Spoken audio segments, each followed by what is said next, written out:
लोग हमारे साथ जुड़ रहे हैं। देखिए, जीवन में एक बात समझनी होगी कि कोई भी व्यक्ति परफेक्ट नहीं हो सकता, हर काम में निपुण नहीं हो सकता। आप ये नहीं कह सकते कि एक मछली जो जल की रानी है वो पेड़ पे बंदर की तरह चल सकती है। अगर आप एक मछली को उस ताकत से नापोगे जिस ताकत से बंदर पेड़ पे चढ़ जाता है, तो आप कहोगे कि मछली एक बहुत ही इम्परफेक्ट इंसान है या जो भी है, तो नहीं नाप सकते। देखिए, हर आदमी जीवन में निरंतर बेहतर बनना चाहता है।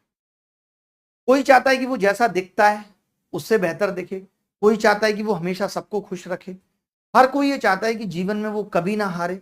लेकिन ये सब उम्मीदें रखते हुए एक इंसान ये भूल जाता है कि इस संसार में कोई भी परफेक्ट नहीं है, कोई भी व्यक्ति ऐसा नहीं है जो हर काम अच्छे से कर सकता है।